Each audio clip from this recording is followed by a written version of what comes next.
For Gauss-Jordan elimination, your goal is to set up an augmented matrix and then convert the coefficient side of your augmented matrix to the identity matrix. Once you do that, then your answers will be on the right-hand side. You can also eliminate up to one variable and then back plug it into your other equations.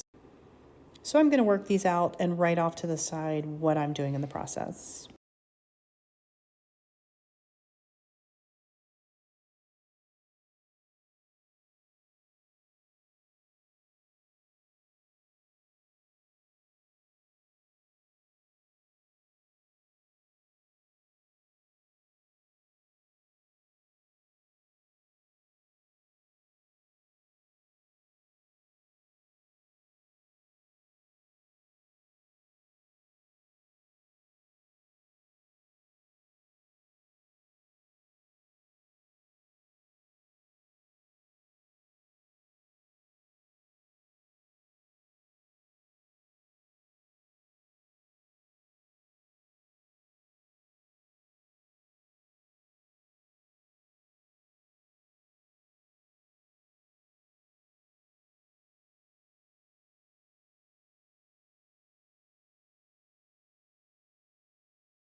This next section is just finding determinant. So for a 2 by 2, you're going to multiply your diagonals and subtract.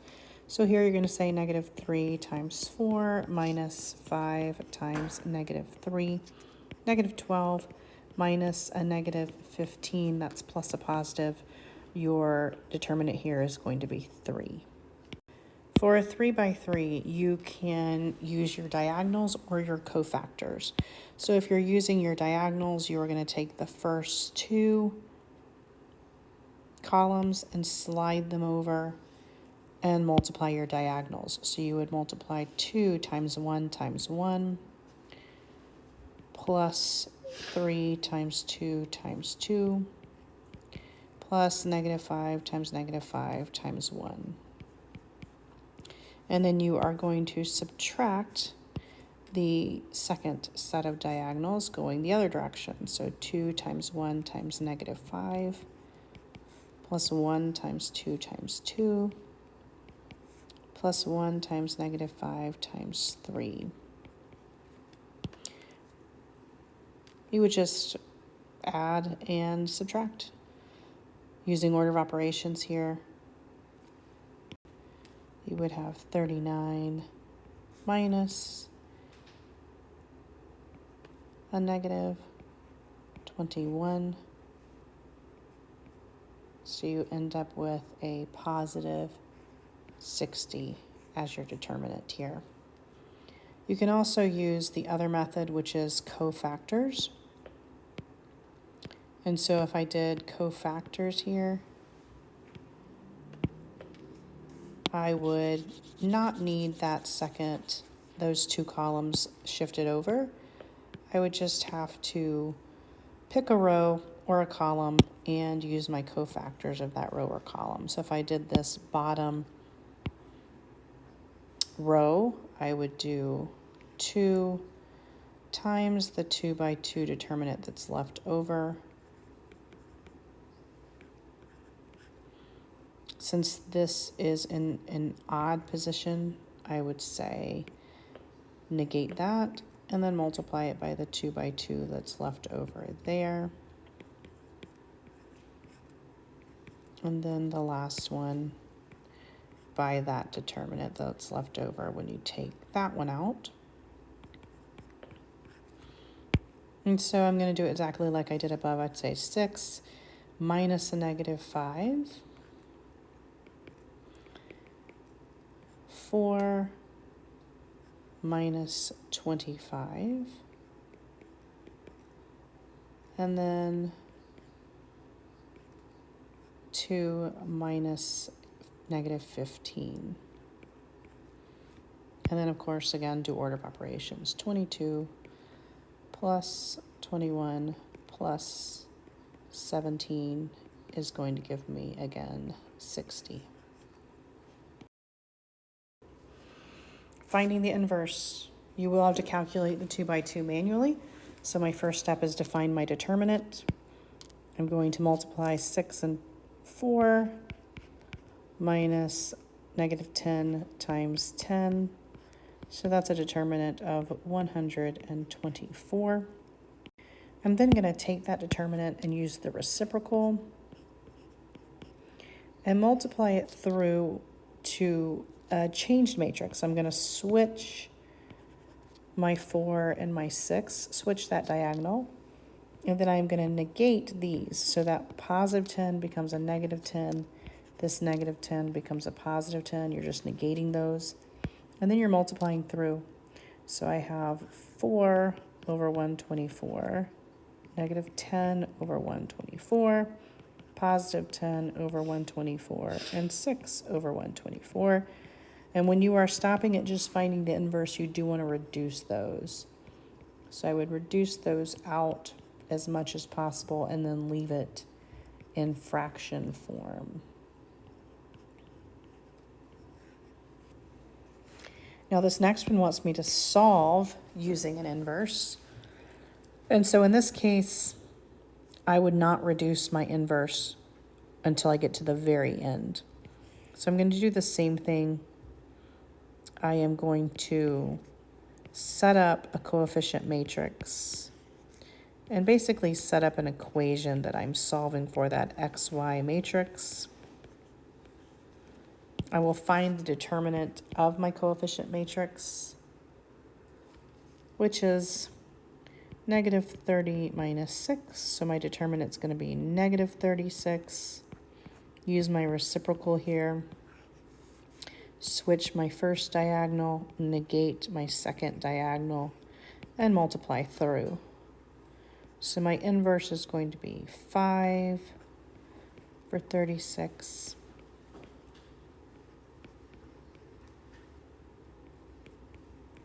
All right, and in this case, I'm not going to reduce because they don't all reduce to the same denominator. And I'm about to do matrix multiplication with this. So because I'm going to do matrix multiplication, I'm not going to reduce those just yet. So I'm going to do row by column, which is going to give me 4 times negative 5 plus 3 times 14. And then 2 times 4 plus 6 times 14. Then I will add those up. So negative 20 and positive 42 are going to give me 22 over 36. And then 8 and 84 are going to give me 92 over 36. And then I can reduce to find my x and y. So this one reduces to 11 over 18. This one reduces to 23 over 9. And so that is my xy. My x is going to be the top. My y is going to be the bottom. Now this one wants me to use technology. So I do want to set up my system. So I want to set it up with my x, my y, and my z.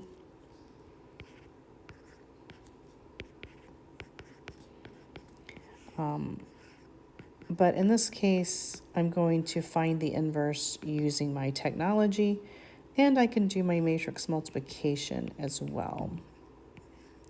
So in your calculator, you want to set up a matrix first for this guy. If you go into your matrix function, you are going to choose a matrix there and tab over until you can edit it. And then you will want to tell it that it is a 3 by 3. And at that point, it will let you put these entries in a row at a time. And so you're going to want to put those entries in. And then you want to go back and set up a second matrix for your answer here. And so you're going to choose another matrix. You're going to go over to the edit screen, and you are going to tell it that it is a 3 by 1. And once you've done this, you can go back to your main screen so that you can start doing some functions. You're going to choose your matrix, choose the one that you set up for your coefficient, and hit enter there. And it should pop up on your screen just like that. And then you are going to, from that screen, choose the x to the negative 1, which will then generate that matrix to the negative 1. And so once you have the matrix on your screen to the negative 1, you can then multiply and go into your matrix menu and choose the matrix that you set up for your answer. And on your screen, you should have your first matrix times your inverse of your first matrix times your second matrix. And that will, you need to do one more step before you hit enter. You need to go into your math menu and choose that function right there, which is your fraction function. That fraction tells your calculator not to put it into decimal form because it has to be exact. And so once you put that into your calculator, it will then populate the XYZ answer for you in fraction form, which will look something like this. So on your quiz, I do need to see that you set it up. And then from there, you can then do all of your entry.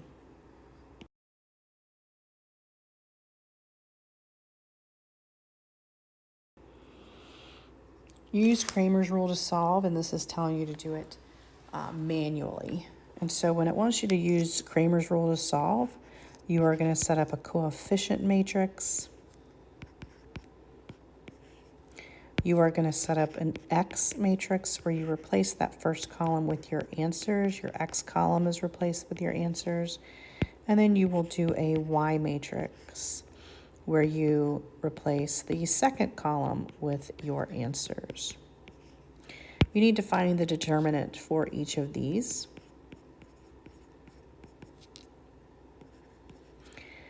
And then once you find this determinant,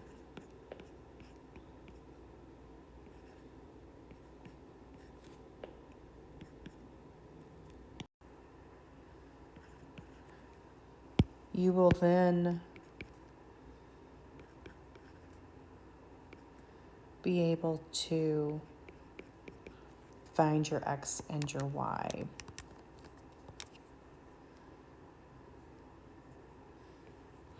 So to find your X, you're going to put this determinant over the coefficient determinant.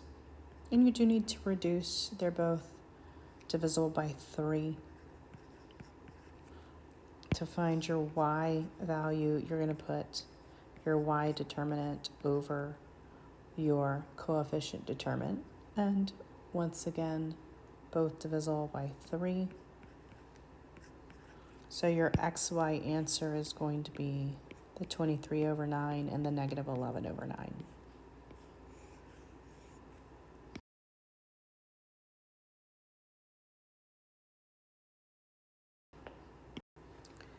Now to use technology for Kramer's rule, you are going to set up your 3 matrices.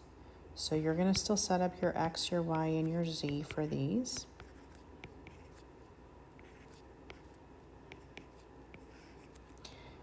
And you will need to set up 3 matrix. So you'll need to set up an X matrix replacing that first column.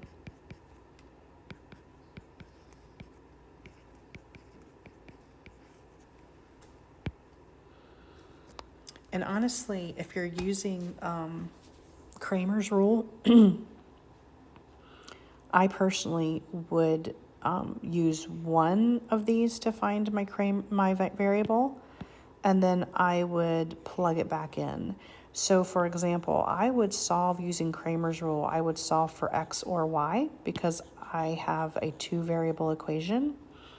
And then once I had my X or Y, I would plug it back in, solve for Y, plug these 2 in, and solve for Z. Now, if you have one that has X, Y, and Z, you have to do at least 2 of these in order to solve for this. But if you have one that's missing one, you can just solve for that one. At least one of them has to be done with Kramer's rule. So I need to see that you set up the matrix, and I need to see the determinant for that matrix. And I need to see that you set up a variable matrix and what you got as the determinant. The technology piece is just finding the determinant. Once you find the determinant, I do need to see your division. So if I were to plug this one in, I would get -6 for this determinant, and I would get a -30 for this one. And so I do need to see that you've calculated those using your technology, and then you put -30 over -6, and you're going to get a +5 here. So what I'm saying here is once I have one of those calculated using Kramer's rule, I can go back here and plug that in. I solve for my X. And so I can then solve this way for my Y value and go back and plug in both of those then to solve for my Z value.